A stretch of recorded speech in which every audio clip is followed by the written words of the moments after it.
Este aqui é o canal Coração Tricolor, eu sou o Fernando Cordeiro e esta é uma semana em que nós, tricolores, comemoramos 36 anos do Campeonato Brasileiro de 1984 em cima do Clube de Regatas Vasco da Gama.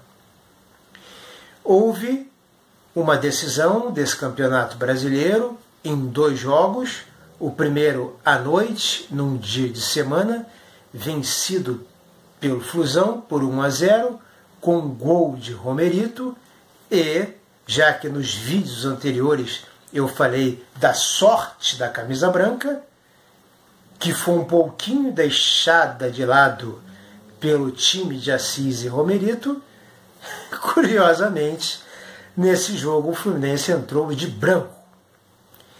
Bom, nesse jogo, nós tínhamos o Romerito em forma excepcional, como ele sempre foi no Fluminense, até quebrar a perna em 1987. E eu estava lá no Maracanã quando o Romerito fissurou a perna, claro que não foi nenhuma fratura exposta, foi atendido fora das 4 linhas e voltou para jogar.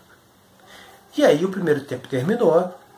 No vestiário foi constatada a fissura, ou seja, ele quebrou realmente a perna, e o nosso Dom Romero, nosso querido paraguaio tricolor, nunca mais voltou a ser o mesmo.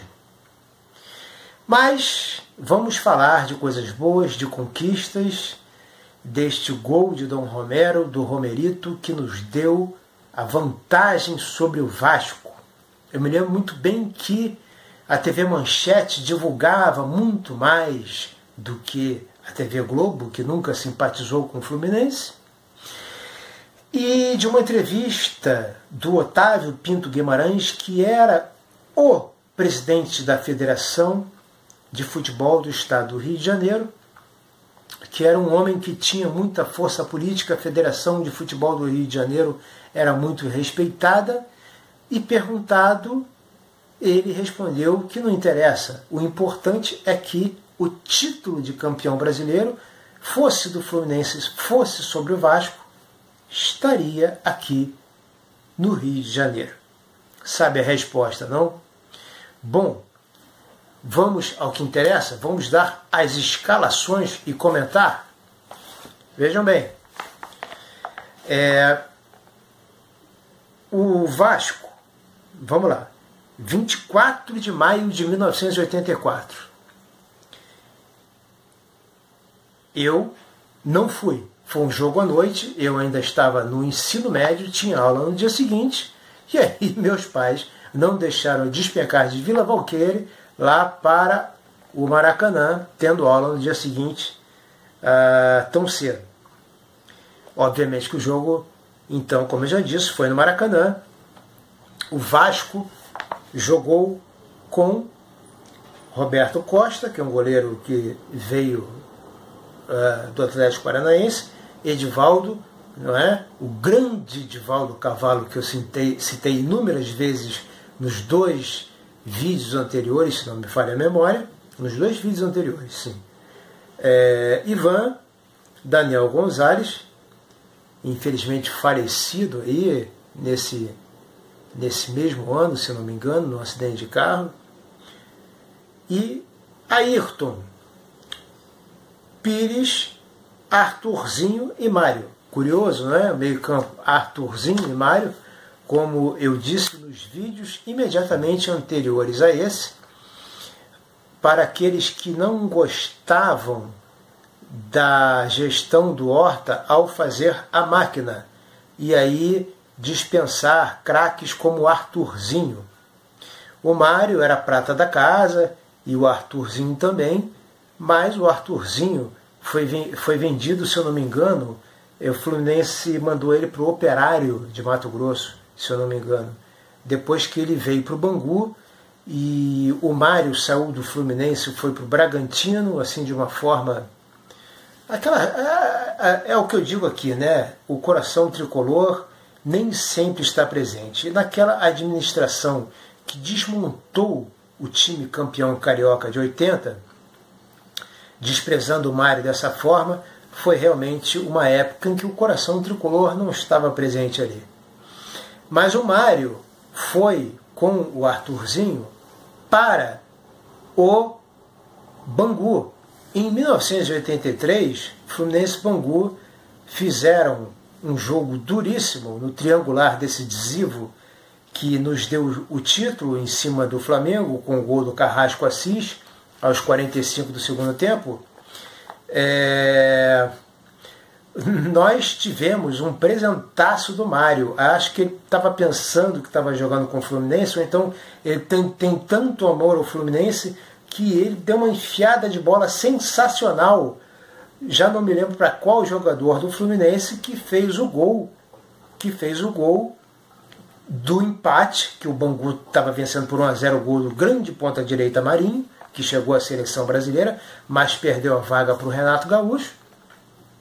E aí o Mário mete uma bola para alguém do Fluminense, não sei se Assis, Washington, se não me falha a memória, para o Paulinho. Exatamente para o Paulinho. E aí o Paulinho empata o jogo. Uma enfiada de bola do Mário. Acho que o coração tricolor ali do Mário falou mais forte, né? Se o Bangu não tem uma torcida pequena, não é? Intensa, mas pequena, se é uma torcida, por exemplo, grande, gigantesca, como a do Fluminense, acho que a vaia em cima do Mário tinha sido tão grande que ele não tinha suportado, tinha pedido para sair. Mas coisas que acontecem, não é? Mas voltando aqui, então, curioso isso, né?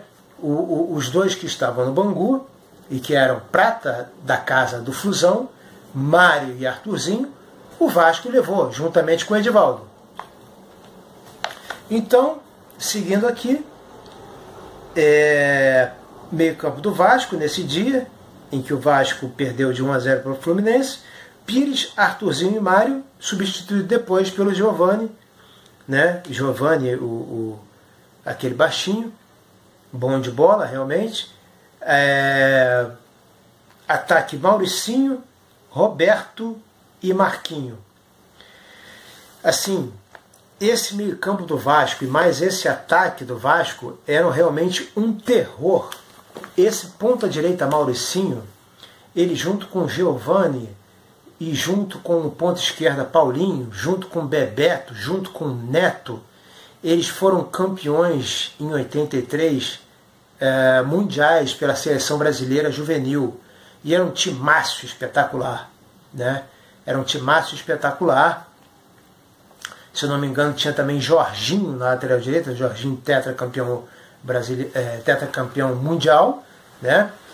E o que acontece é que essa seleção brasileira aí revelou esses craques todos que jogavam aí, como Mauricinho, por exemplo. Era um ataque assim perigosíssimo, com Mauricinho aberto pela direita e Paulinho pela esquerda. E esse Mauricinho, exímio driblador, aí jogando com Roberto Dinamite no Vasco, Mário e Arthurzinho, realmente mostravam como o Gravatinha estava a nosso favor, e era uma fase de favoritismo, não só do Fluminense, como de freguesia a favor do Fluminense. As freguesias entre Fluminense e Vasco sempre se alternaram. Só que o Fluminense nunca disparou tanto assim em número de vitórias sobre o Vasco como o Vasco disparou hoje em dia. Mas, assim, nos anos 70, nos anos 80, o Vasco era muito freguês do Fluminense. Desculpa. Então, por exemplo, você via verdadeiros massacres do Vasco, como com Mauricinho, Mário, Giovani, Roberto, Arthurzinho, e o Fluminense, que nessa época jogava a base de contra-ataques, com uma defesa fortíssima, com o goleiro Paulo Vitor, que só não foi melhor do que Castilho, Aldo na lateral direita, né? Vica, Oduílio, Ricardo e Branco, e Jandir na cabeça de área. Então era uma defesa assim praticamente intransponível. Ainda tinha o apoio constante do Aldo pela direita e do Branco pela esquerda, e os lançamentos do Delay. Isso fazia com que um time assim, como o Vasco, numa época de freguesia favorável ao Fluminense, fosse realmente, eu já sabia que o Fluminense ia ser campeão. Já sabia. A decisão contra o Vasco? Sopa no mel, né?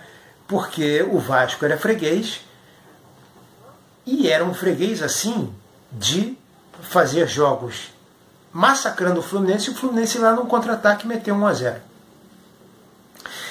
Ou de o Fluminense meter num turno de um campeonato carioca 5-1, no outro turno meter 4-1, no outro ano meter 4-0, né? Eram assim coisas dolorosas, coisas doídas para os bacalhaus vascaínos, ok? Então vamos lá. Esse era o time do Vasco, não é?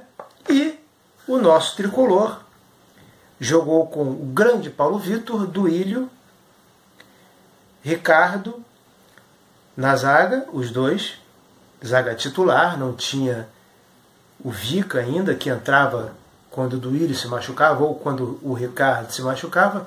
Para vocês terem uma ideia, o Ricardo em 83 já estreou no Fluminense arrebentando e sendo um zagueiro revelação, já tendo tido o joelho operado. Grande zagueiro do Fluminense, que em vídeos anteriores aí eu falei que, junto com Edinho e Thiago Silva, são os únicos zagueiros que podem ser comparados aos grandes zagueiros do passado, como Pinheiro e Píndaro. Então vamos lá. Nós temos aí, então, essa escalação do Fluminense, com Paulo Vitor, Aldo, Duílio, Ricardo e Renato, aliás, né, porque o Branco era useiro em vezeiro em descer a porrada e está sempre suspenso nas decisões, né? Mas aí, no outro jogo, que esse era o primeiro jogo da decisão, o Branco cumpriu aqui a suspensão e jogou. E temos Jandir, Delay, depois René e Assis. Ataque, Romerito, Washington e Tato. Ainda entrou o Wilson, xodó da vovó, no lugar do Washington. O Wilson, ponta direita, muito bom, que aliás também veio, não sei se direto do Vasco, mas ele é muito mais conhecido por ser um ponta do Vasco do que do Fluminense. Mas fez um papel bonito o Wilson, às vezes quando o Fluminense precisava, porque o Fluminense tinha um ataque muito forte pelo lado esquerdo, com Branco e Paulinho ou Branco e Tato. Além do que, Assis era canhoto. Então tinha muita gente caindo pelo lado esquerdo. E o lado direito, às vezes, ele tinha que contar com as arrancadas do Washington e do apoio do Aldo. Então o Fluminense às vezes precisava mudar o esquema tático. E aí o Wilson, o xodó da vovó, como ponta direita legítimo, realmente mudava tudo. Então o Wilson fez um papel brilhante no Fluminense, tá? E merece esse destaque. Mas o gol do árbitro foi o Luiz Carlos Félix, 63 mil pessoas numa quarta-feira à tarde no Maracanã, 63 mil pessoas 36 anos atrás, né? Hoje em dia 63 mil pessoas lotam o Maracanã. Naquela época, para vocês terem uma ideia, 45 mil pessoas fechava o anel do Maracanã, mas as pessoas ficavam sentadas à vontade, né? Agora, 63 mil pessoas já não ficava mais tão à vontade. Entretanto, o Maracanã era muito grande. Assim, o que acontece é que as pessoas tinham lugares viciados, né? As pessoas se viciavam em alguns lugares e se concentravam mais em alguns lugares. Lá para cima ninguém queria ir, para as pontas ninguém queria ir, nas arquibancadas de concreto, não é? E ainda tinha geral e as cadeiras. Então, realmente, para um jogo numa quarta-feira à tarde, numa quarta-feira à noite, realmente 63 mil pessoas foi um público excelente, mesmo para a época. né? É claro que não se compara do público da final do último jogo, que foram 128 mil pessoas, né? O dobro praticamente. Então, o que eu tenho a dizer sobre esse jogo é que eu me lembro perfeitamente que eu estava em casa ouvindo pela Rádio Nacional o José Carlos Araújo, grande tricolor, narrando o jogo. Então houve uma bola que o José Carlos Araújo narrou que Roberto Costa soltou, Romerito emendou, entrou. Era assim a narração do grande tricolor José Carlos Araújo, não é? E realmente acho que todo tricolor já sabia que o Fluminense ia levar esse título pela campanha do Fluminense, pelo time, pela defesa sólida do Fluminense, pela contratação do Romerito, pela presença ali do Parreira fazendo aquele time, dando assim uma força, dando um requinte tático ao Fluminense, e realmente é uma coisa inesquecível. Ok, tricolores? O próximo vídeo vai ser sobre o outro jogo, não é? Então, eu fico aqui esperando os comentários sempre carinhosos, sempre respeitosos de tricolores, comentários desrespeitosos. Batata geralmente vem de mulambada, até quem comenta e torce para outro time comenta legal, não é? E são bem-vindos aqui também esses outros torcedores que entram e respeitam essa camisa aqui, que tem uma tradição inigualável e irrefutável.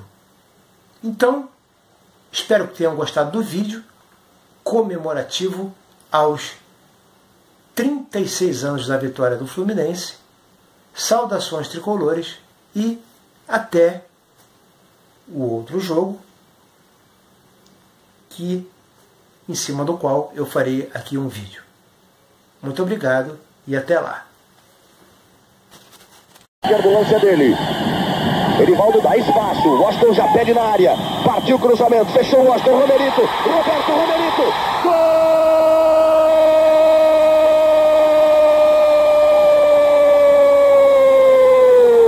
Do Fluminense! Romerito, número 7, duas vezes ele. A jogada do Assis, Romerito fechou. Olha aí, tocou nela. Roberto pegou, ele ia passando da bola. Esperto, esticou a perna direita. Um toque suave, a bola no fundo do gol. Romerito, número 7, aos 23 minutos. Primeiro tempo, olha o Fluminense na bola.